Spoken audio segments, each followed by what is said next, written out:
Informações ao vivo com o repórter Marvin Barbosa. Marvin, boa tarde, é com você.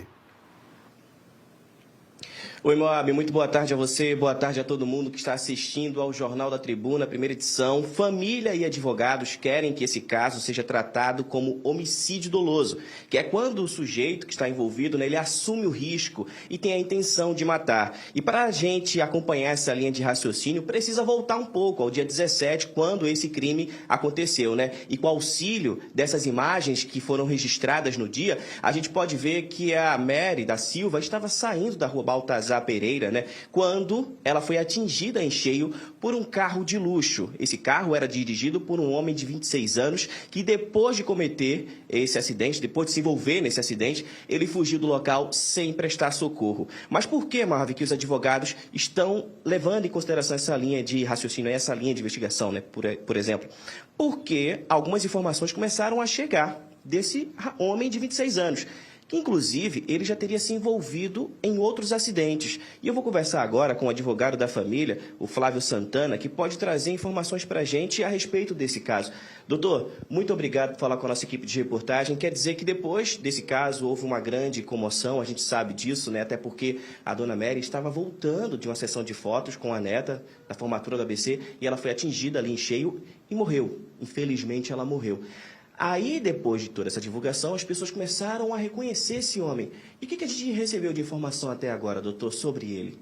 Bom, sobre ele, o que se fala no local que ele convivia ali em Boa Viagem, é que ele era acostumado a andar com um carro potente em alta velocidade naquelas avenidas, Conselheiro Aguiar e Domingos Ferreira.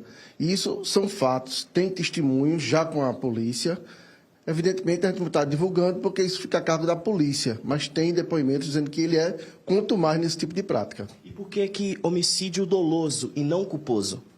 Aquela pessoa que assume o risco de fazer algo sem poder, ela assume o risco de cometer um mal com terceiros. Por exemplo, ele não tem habilitação, ele não podia estar dirigindo. Ali não podia andar mais 60, ele estava mais 60. Então, ele assumiu um risco de produzir um mal contra alguém, e isso no direito a gente chama de dolo eventual. Não é que ele foi para lá para matar, mas a conduta dele dessa forma é dolo eventual. E aí é tratado de forma diferente. Vai a júri popular e não o juiz comum.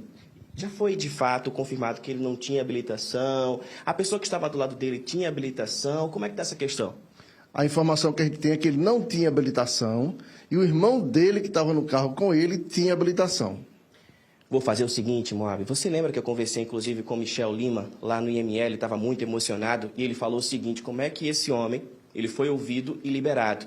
Inclusive, agora você tem informações de que o BO foi registrado só no outro dia, Já durante a madrugada. E a sua mãe, ela faleceu antes, logo depois do acidente, felizmente. Há essa possibilidade dele ter sido liberado porque esse BO foi demorado ali para ser feito?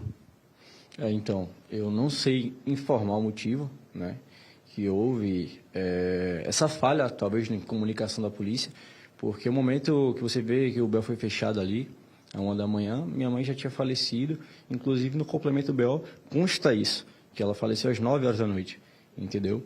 E aí realmente continua o sentimento a tristeza, e a injustiça.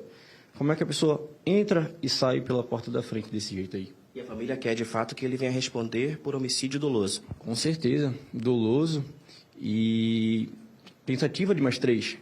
Tem minha tia, está com a bacia fraturada, não consegue nem sentar em casa. Tem a mãe da minha sobrinha, minha ex-cunhada, que está passando por cirurgias ainda, e minha sobrinha, graças a Deus, algumas escoriações, porém, está com um psicológico bastante abalado ainda, acorda de madrugada chorando, chamando pela avó, querendo entender, Então fica essa dor, e é imensurável, E a gente vai aguardar, viu, Moab, o desfecho dessa história. A família quer, agora, homicídio doloso, para esse homem, que assumiu o risco de dirigir um carro de luxo sem ter habilitação e em alta velocidade em uma avenida bastante movimentada, de Boa Viagem. Eu volto com você.